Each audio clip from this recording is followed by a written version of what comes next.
Confidence, over confidence বোধহয় এটাকেই বলে। হ্যাঁ, সন্ধ্যের পরে সব পাল্টে যাবে, পাল্টে গেছে তো। সন্ধ্যের পরে পুরো খেলাটাই পাল্টে গেছে। তারপরে কিছু আসে চুনোপুটি, যারাও নিজেদের নাম ইজ্জত সব দাওতে লাগিয়ে দিয়েছিল। एपीटीएमसी को हरा दिया तो लंगों के पूरा कलकत्ता घूमेंगे, लंगों के घूमेंगे। हाँ, रिकॉर्डिंग कर लो। मेरा नाम सुफियान है। প্লিজ আমাকে ক্ষমা করে দাও প্লিজ। এবার কি হবে দাদা? কলকাতাবাসী তো খুঁজে বেড়াচ্ছে, অ্যাড্রেসটা পেলে হলো একবার। দাদা যা বলেছে তাই তো করিয়ে ছাড়বে না। এত কনফিডেন্সের সঙ্গে বলেছিল কিছু তো করতেই হবে, এইভাবে চলে গেলে হবে ময়দান থেকে? একেই বোধহয় বলে যেচে বাস নেওয়া। বলছি দাদা, বাসটা ঠিক কত বড়, কিভাবে নেবে, কোন সময় নেবে একটু জানিয়ে দিও, লোকজন তৈরি আছে। আমার সাদা মনে কাদা নেই, কিন্তু একটা প্রশ্ন আমার মনে আসছে, তোমাদের মনেও কি আসছে না বলছি। আর সবাই তো নিজের আখেরটা ভালোই গুছিয়ে নিতে পেরেছে। আমি জাস্ট ভাবছি কোয়েল মল্লিকের কথা। উনার কি হবে?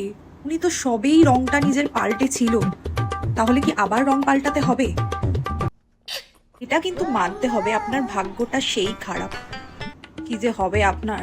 বাকিরা তো সব লুটে ফুটে খাওয়ার সময় পেয়েছিল, খেয়েওছে। আপনি তো সেই সময়টুকুও পেলেন না। আহারে, কি যে হবে, খুব কষ্ট লাগছে আপনার কথা ভেবেও। মাচোর মাচোর, গানটার কিন্তু আলাদাই ভাইব আছে। আর এই ভাইবটা না কালকের পর থেকে আরো বেশিই পাওয়া যাচ্ছে। জানি না কেন কালকের থেকে খুব শান্তি ফিল হচ্ছে, আর খুব ভালোও লাগছে অভয়ার মার জন্য।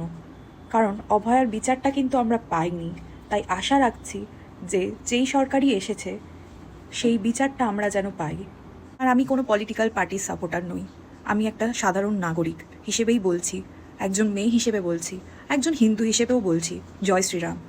সেই জয় শ্রীরাম বলতে তো কোনো অসুবিধা হওয়ার কথা আমি দেখছি না। যে সরকারই এসে থাকুক না কেন, সেই সরকার মানুষের পাশে দাঁড়াক, মানুষের জন্য থাকুক, মানুষের ভালো করুক, এটাই তো সাধারণ মানুষ হিসেবে চাওয়া। কিছু লোক বলিহারি, মানে তারা তো গিরগিটির থেকেও তাড়াতাড়ি রং বদলায়। পাল্টানো দরকার ছিল সরকার, কিছু লোক এমন নিজেরা পাল্টে খেলো, বোঝাই মুশকিল। এই তারা এক্ষুনি তৃণমূলের গান গাইছিল তৃণমূল জিতবে বলে, আবার আর সেই লোকগুলোই কালকের রেজাল্টের পরে বিজেপি জিতেছে বলে গেরুয়ার আবির খেলে টেলে, বাবা